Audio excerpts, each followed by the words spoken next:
There is a moment in every strategic confrontation when the declared narrative and the operational reality begin to diverge so severely that even the most carefully managed information environment can no longer conceal the gap. We may be approaching that moment now, not with fanfare, not with a dramatic battlefield reversal that the cameras can capture, but through the slow and largely unacknowledged mathematics of attrition playing out across one of the most consequential maritime corridors on Earth. Day 99. Let that figure sit with you for a moment. 99 days of sustained military pressure around the Strait of Hormuz, a waterway through which, depending on market conditions and seasonal shipping patterns, somewhere between 15 and 20% of global crude oil transits. This is not a skirmish. This is not a crisis in the diplomatic sense that Western foreign policy establishments prefer to manage through communiques and measured statements from podiums in Geneva or Brussels. This is a grinding, attritional confrontation between an American military posture built around technological overmatch and an Iranian strategic logic built around something altogether different: pain tolerance, redundancy, and the political mathematics of regime survival. What occurred in the early hours of June 6, 2026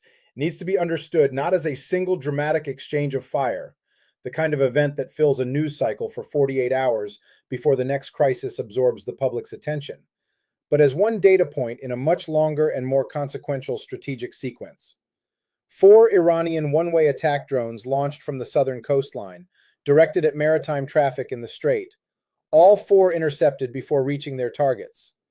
American forces then struck Iranian coastal surveillance radar infrastructure on Goru Island, on Qeshm Island, and what is assessed to be a communications installation on Siri Island. Hours later, 7 Iranian ballistic missiles launched toward Kuwait and Bahrain. 6 intercepted. 1 failed on its own trajectory. 0 American casualties. 0 damage to infrastructure of meaningful military significance. From the surface, this looks like an American victory. The Western commentary class will describe it in precisely those terms. The drones failed, the missiles failed, the radar sites went dark, American technology performed as advertised. But this framing, efficient, satisfying, and deeply misleading, misses the structural reality that makes this confrontation genuinely dangerous in ways that the triumphalist narrative actively obscures. Begin with what is actually being destroyed and what is being consumed. The Iranian drones intercepted in the Strait of Hormuz were almost certainly derivatives or close approximations of the Shahed 136 platform, a relatively unsophisticated piston engine-driven munition that Iran has produced in substantial quantities and transferred in significant numbers to Russia for use in Ukraine. The unit cost of these systems, depending on the production run and the specific configuration, is estimated somewhere between $20,000 and $50,000. In the context of Iranian defense economics, this is not a significant expenditure. These are not precision instruments requiring rare materials or advanced manufacturing tolerances. They are, in effect, disposable weapons produced at industrial volume by a defense industrial ecosystem that has spent 4 decades operating under sanctions and has become, as a consequence, remarkably self-sufficient in low-cost attrition munitions. The intercepts, by contrast, require consumption of American interceptor inventory. The specific systems used against the drone threat, laser-guided rockets, directed energy where available, the Phalanx close-in weapon system as a last resort layer, represent a range of costs, and the American military has, to its credit, made genuine and important progress in moving away from the absurd economics of the early drone intercept paradigm, where million-dollar missiles were being fired at targets costing a fraction of that. This cost curve correction is real. The APKWS laser-guided rocket, at roughly $30,000 to $40,000 per unit, represents a more rational response to a low-cost drone threat than anything in the American intercept inventory 5 years ago.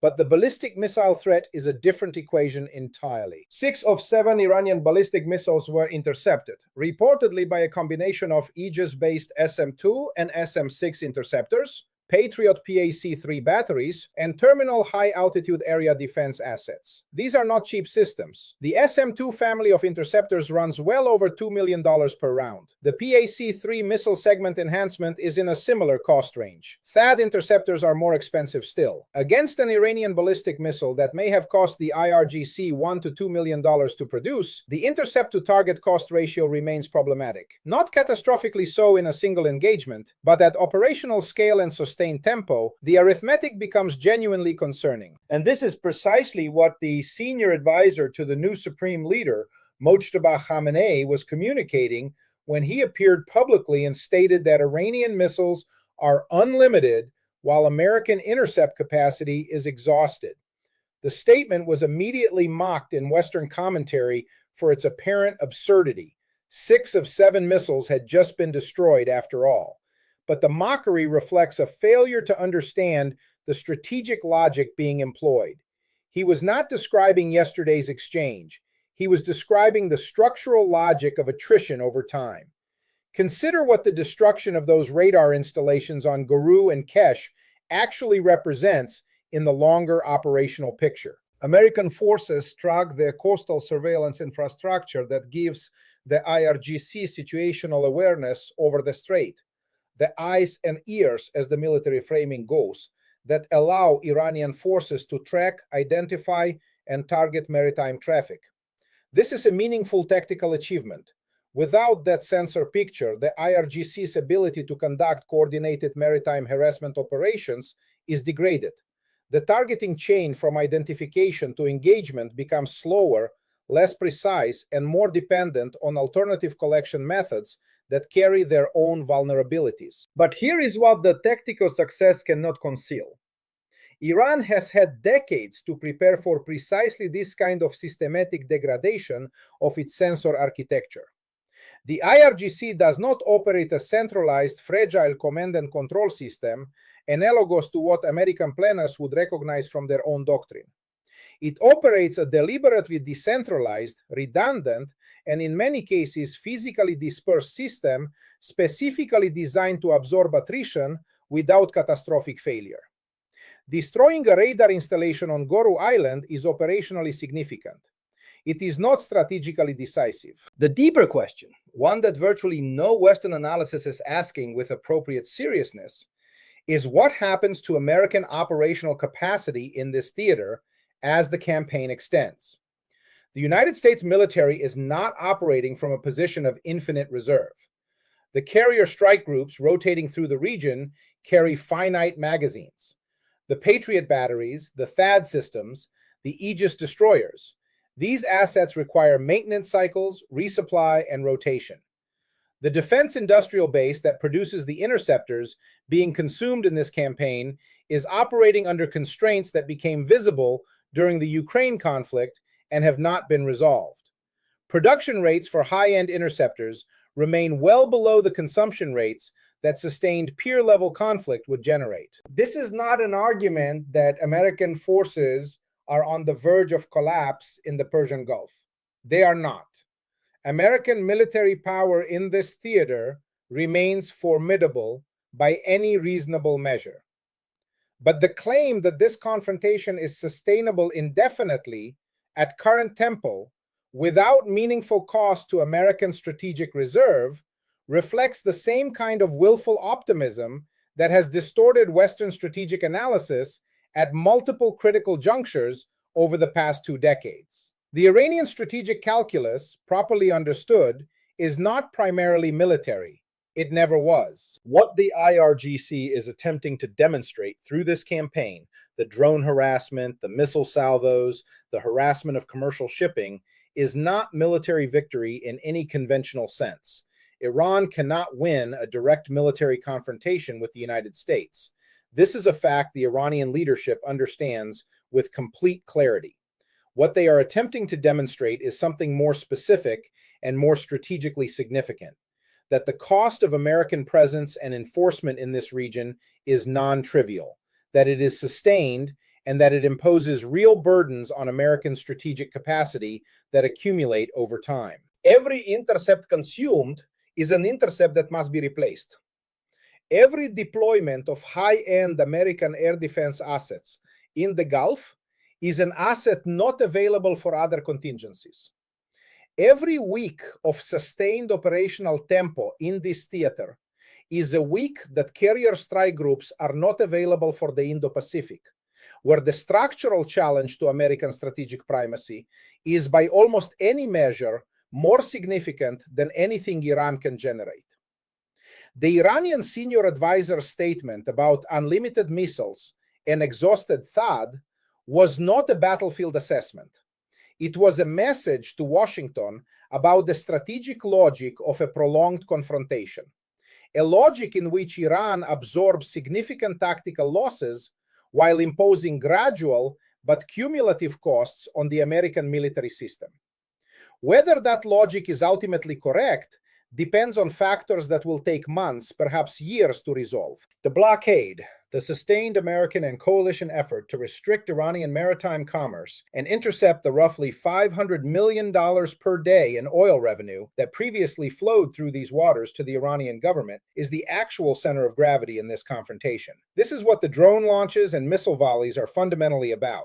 The IRGC is not attempting to sink American destroyers. It is attempting to impose sufficient pain on American operations and on American Gulf partners to make the economic siege politically unsustainable. The Iranian economy, under sustained sanctions and now direct interdiction of its primary revenue source, is under genuine stress. The regime requires relief. The $24 billion in frozen assets referenced in Iranian government communications represents a negotiating objective, not a military demand, but an economic one, wrapped in military coercion, because coercion is the instrument available. Now the Russian dimension.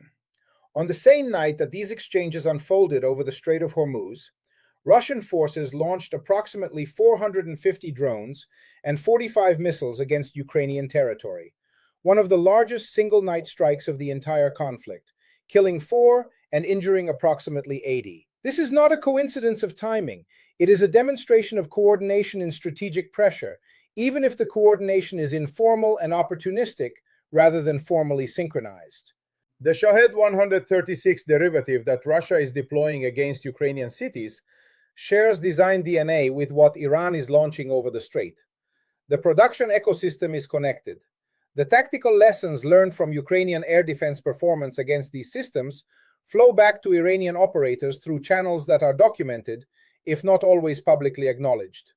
Ukraine has become, over the course of this conflict, one of the most sophisticated drone intercept environments on Earth, an involuntary laboratory for the intersection of cheap offensive drone systems and layered air defense response. American planners are aware of this. The tactical lessons from Ukraine inform what is being executed over the Strait of Hormuz. The economy of force intercept doctrine, the layered response architecture, the integration of directed energy into close-in defense, these developments are not accidental.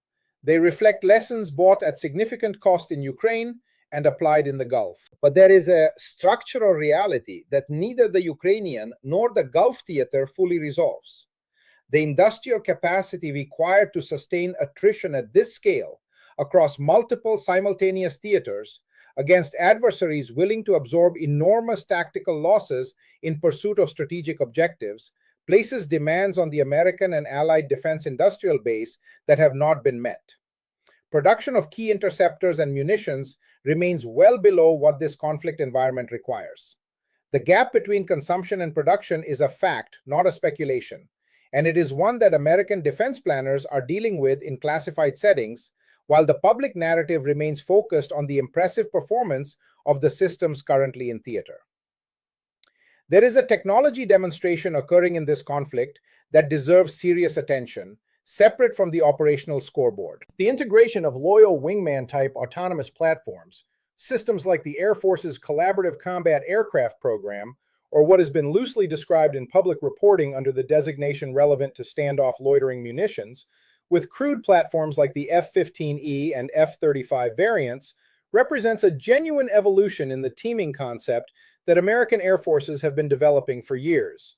The reported use of these systems in the strikes on Iranian radar installations, delivering precision effects from standoff range, while crewed aircraft provided targeting and coordination, is not primarily a story about the destruction of a radar tower on a small island in the Persian Gulf. It is a proof-of-concept demonstration, conducted under live-fire conditions against an adversary with real air defense capabilities, of an operational architecture that American forces intend to employ at much larger scale in potential future conflicts. This is the deeper significance of what the public narrative is describing somewhat breathlessly as American technology making it, quote, look easy. The technology is not making it look easy because the Iranian air defense is trivial. It is not trivial. The technology is making it look manageable because it is being employed in a manner specifically designed to suppress, deceive, and defeat an integrated air defense system through layered jamming, standoff engagement, and sensor fusion.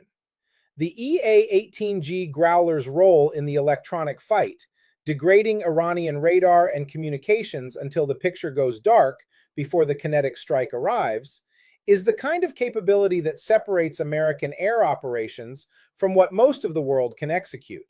It is also the kind of capability whose effectiveness depends on the adversary not having adapted its tactics, techniques, and procedures to account for it. Iran has been watching.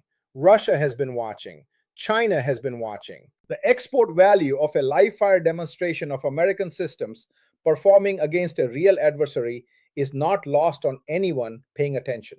What the strategic picture as of day 99 actually suggests is something more complicated than either the triumphalist or the doomsday narrative accommodates. The Iranian regime is, by every available indicator, under genuine pressure. The blockade is functioning. The economic pain is real. The regime's ability to fund the IRGC, to sustain its proxy network from Lebanon to Yemen to Iraq, and to maintain the patronage systems that hold its domestic coalition together is being degraded by the day. The public statements from Iranian officials, the claims of victory after every failed missile salvo, the assertions that American bases have been destroyed when American commanders report normalcy are not evidence of confidence. They are evidence of a regime performing strength for a domestic audience that is watching its economic circumstances deteriorate. But a regime under this kind of pressure does not necessarily behave rationally in the direction of accommodation. It may behave rationally in the direction of escalation, seeking to impose enough pain or enough risk of pain on the American position that the political calculation in Washington shifts toward negotiation. The Trump-Putin phone call, reportedly occurring in the same 24-hour window as these exchanges, is not an unrelated event.